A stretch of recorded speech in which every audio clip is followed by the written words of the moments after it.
Hello and welcome to my YouTube channel. My name is Alexei, and today I have a special guest, Robert Mcclellan of Home Studio Simplified YouTube channel. Robert is a professional sound producer and my great friend. Also, he is a Produce Like a Pro Academy student. Today what we're gonna be doing is talking about his brand new Cakewalk course on Pro Mix Academy. Thank you so much, Robert, for being on my channel. It's a huge honor to talk to you. Hey guys, Robert Mcclellan here from the Home Studio Simplified channel. I just want to take but a moment of your time to ask if you would please subscribe to Alexei's YouTube channel. Alexei is doing some awesome stuff here on YouTube. He is just crushing it every single day. He's releasing videos way more than most of us, and he's doing a good job at it. One thing that really makes me wholeheartedly and fully endorse Alexei is the fact that outside of YouTube, if you ever follow this guy around, you know that he has just got a heart of gold and he really wants to help people. And I really want to prop up and help individuals that want to help others as well. So please take the time to like and subscribe to his channel. I guarantee you're going to learn something from him. Let's start our interview. So my first question is, how you became a sound engineer? So my story about becoming a sound engineer was going all the way back to 20 plus years ago now. Whenever I first picked up my guitar at the age of 13, I picked it up and put it down, picked it up and put it down. And finally, by 15, I decided, okay, I'm going to stick with this instrument. This is my instrument. I want to learn something.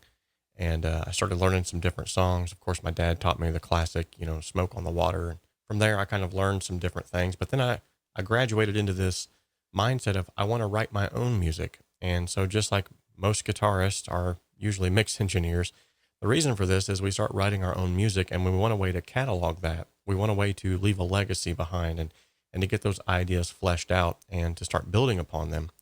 And so what I would do is I would take a tape and put it inside one of those little square tape recorders. I used to call them courtroom recorders.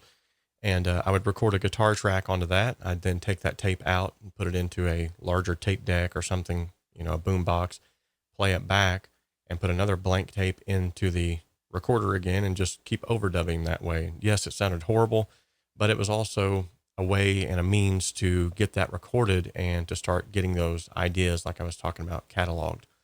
So over the years, that built into this love of music and recording and all things that had to do with that. And whenever I stumbled across the Boss BR800, which is a standalone unit, you can kind of take it with you or you can use it as an audio interface. It's got a ton of built-in effects. I've actually done a review for it on my channel. What came with that was Cakewalk Sonar LE, which was the limited edition. At that time was completely free. When I got into the world of using DAWs and realizing that the DAW that I currently had, which at the time was called Acid Music Studio, it had a ton of loops and some functionality, but it was very limited in what it could do. When I installed the Cakewalk software, I was completely blown away with everything that you could do with this thing, and the sky was the limit. And so from there, I really wanted to hone in on that craft and really dive down into finding out what it was I can do to make this sound the best that I could possibly make it sound. And so that's sort of my journey. It just started as being a musician who loves music. And then gradually, as I started to record things, other people would say, hey, I noticed that you're recording things. It sounds really good. Would you record us? Would you record my band? Would you record me personally? And so it just turned into this sort of organic thing where I just sort of fell into it. And it's been a love and a passion of mine ever since. My second question is, how the idea came out to create your YouTube channel? So I started my YouTube channel mainly because as I was researching different ways to get my music to sound good, I noticed that all of the forums I was going to, all of the YouTube channels that I was searching for, all of the information that kept coming back was using terminologies that were just way over my head. And they were using all of these different techniques that I didn't even know why they were doing what they were doing.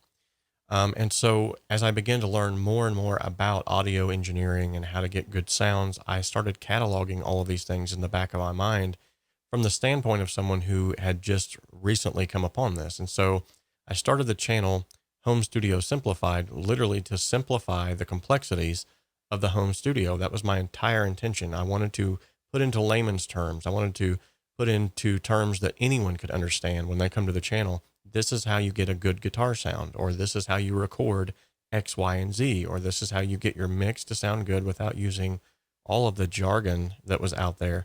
The other thing that I noticed was very quickly that there was a lot of polarizing points that is perfectly fine. I realized that there are tons of polarity points. You know, one person is all analog, whereas one is more of a digital individual.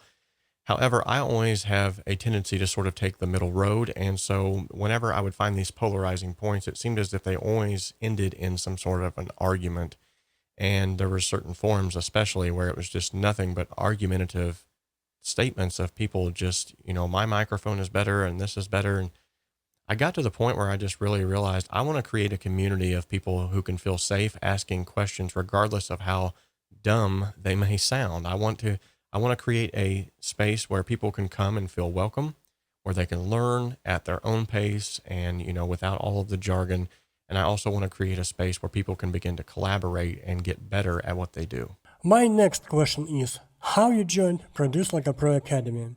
So one of the things that I'm constantly reaffirming here on my own personal channel is the fact that we can only get as good as we can get on our own. We cannot be an island unto ourselves and expect to actually grow. In fact, the motto on my channel is we can dream alone, we can create alone, but together we can achieve so much more. And that is really sort of the crux of me actually getting to a place where I felt like my mixes really began to stand out above the rest of the other individuals that were on YouTube or even some of my peers, was that when I took that hand of mentorship and I said, okay, I'm going to actually reach out to somebody who is in a better spot than I am. And luckily I found one of the best mentors online that there is, in my personal opinion, and that is Warren Hewitt. And so when I seen that the Produce Like a Pro Academy was available for anyone to join, immediately it was a no-brainer. It was something that I just had to gravitate to, because when I began to view Warren's content, he made it in understandable terms. He took time to actually stop and explain why he was doing X, Y, and Z, or whatever it might be that he was doing. And even though he has a ton of information, a ton of knowledge, and, you know, and all kinds of credits under his belt, he has never once come across as someone who's unapproachable or egotistical, arrogant in any way, shape, or form. So because of his down-to-earth attitude and his way of teaching, I knew this has got to be the guy that I want to follow after. And so I joined the Produce Like a Pro Academy, and since then I have made some awesome business relationships. I've made some awesome friendships. And in the process, I've also have a great mentor in Warren Hewitt, who has helped me all along the way to just kind of take me by the hand and pull me up to where he's at. My next question is, how the idea came out to create your own mixing course on Cakewalk? So the idea of creating the Cakewalk by BandLab course actually came about very organically. I've been invested in this DAW for more than 20 years now, and I have a ton of tutorials on my channel that I have just poured myself into. And so when Warren and I began to speak about the various courses that he has on his Produce Like a Pro Academy, as well as the Pro Mix Academy, I noticed that there was sort of a hole there where there wasn't anything for Cakewalk by BandLab. And so I just casually asked him if he had anything planned for that.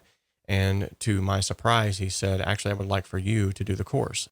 So I felt very honored and both humbled to be given this task to complete this course. And I have to say, although it definitely did have its challenges, at the same time, I am very proud of the course that is released.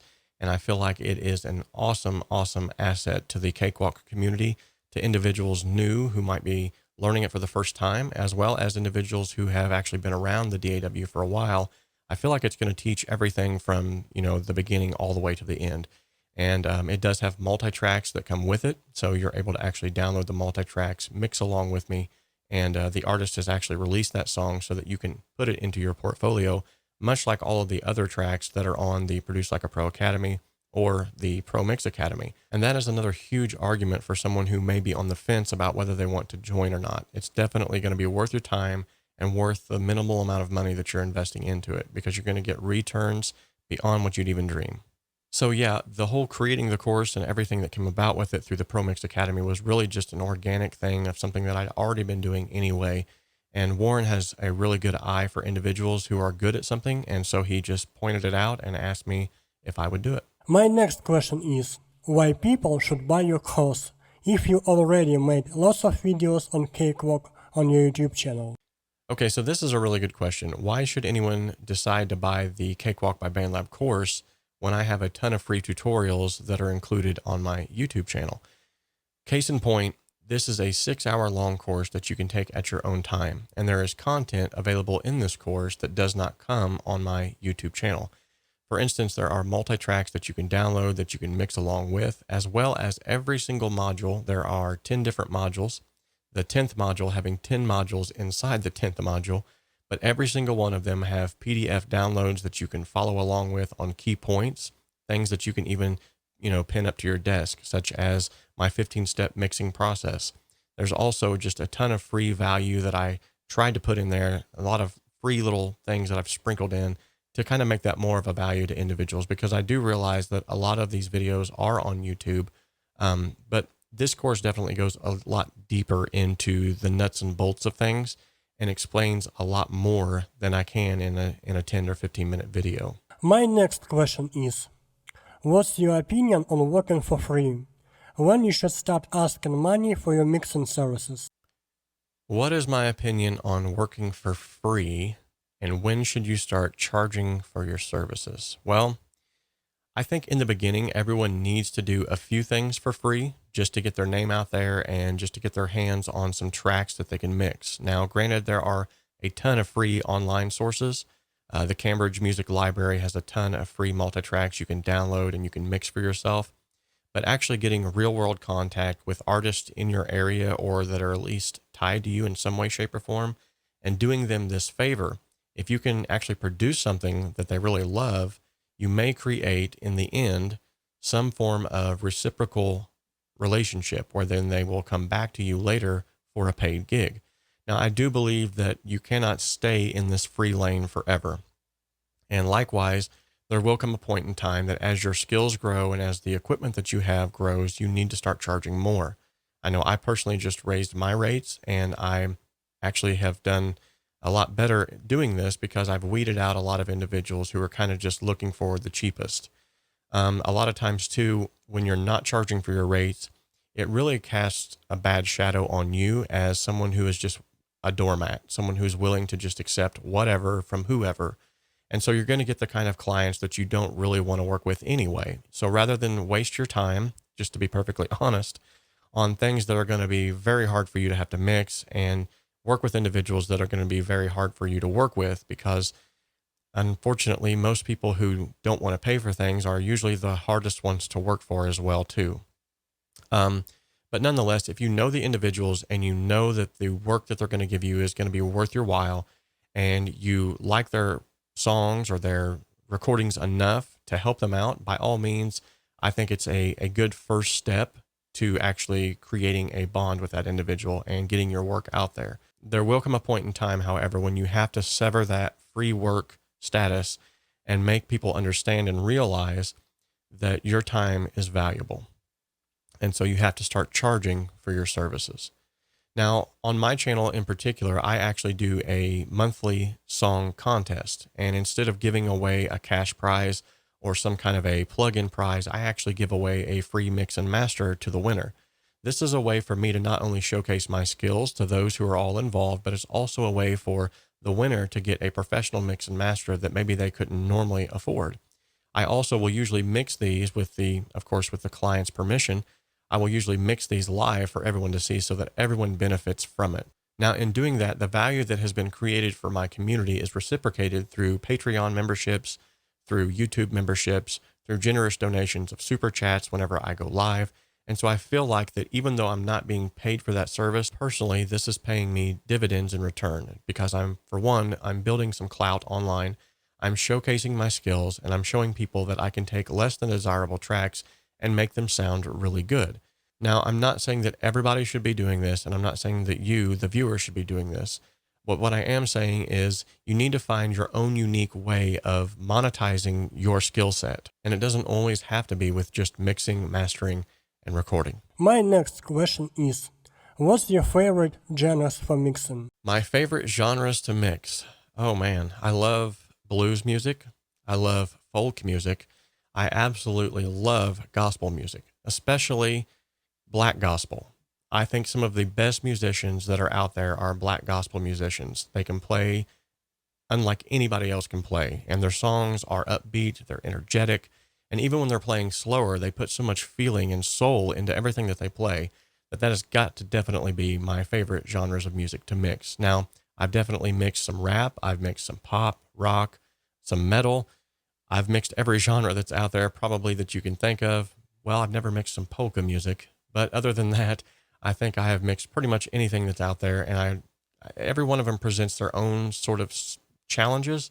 But I think that's sort of the fun of it, is every single mix in that sense also will present its own set of challenges. And so just kind of being able to wrap my head around something that I'm not normally used to. For instance, I just mixed a country song and it's totally outside of what I'm used to doing. But that's really good for you as a mix engineer or someone who might be up and coming, and to get used to wrapping your head around the different problems that present themselves in different genres, or the different things that need to be accentuated in different genres. For instance, in EDM, vocals are not as important as they would be in pop. And so you have to kind of begin to learn what is acceptable and what is not.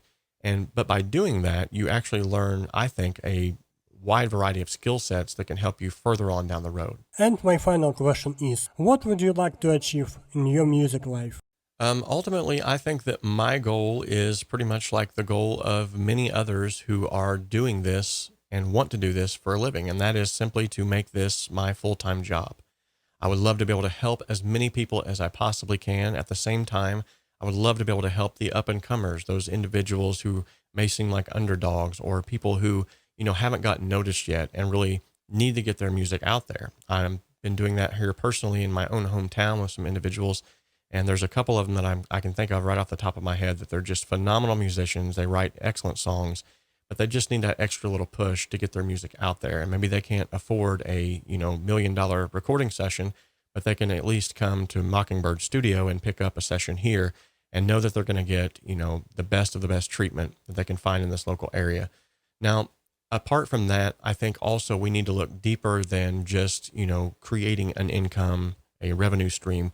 We also need to look at how are we going to leave a legacy for others. And for me, I think that's where the channel is kind of tied into with my mixing and mastering services as well, because I feel like I'm actually leaving a legacy for others who, if Lord forbid I should ever pass from this earth, they will be able to go to that channel at any time and pick up on the same sort of skill sets that I have, because I've left that sort of breadcrumb trail behind to help individuals get to that point. And so I think as mix engineers, as audio engineers, recording engineers, whatever you'd like to call us, I think that it's one thing for us to build a legacy of our own, but I think we need to leave a legacy for others as well. And so my personal journey might be different from anyone who might be watching this, but I don't want to just prop up myself, build my own kingdom. I want to actually help other individuals as well. I want to help other people who can then begin to help other people. And I think if we get into this reciprocal relationship of give and take in the audio community, we're going to be a lot better for it. And this is why, yet again, I know I keep bringing this up, but Warren Hewitt is just a phenomenal resource online, because he is one of those individuals who, regardless of his social status, regardless of the fact that he's worked with people that is just way above my head, he still takes the time to listen to individuals like myself and to give us constructive feedback. So that's sort of my personal take on it, but I'd love to hear yours as well. Thank you so much, Robert, for such a wonderful interview. I wish you only the best about your music career. Please don't forget to check out Robert's Cakewalk course on Pro Mix Academy. And see you next time.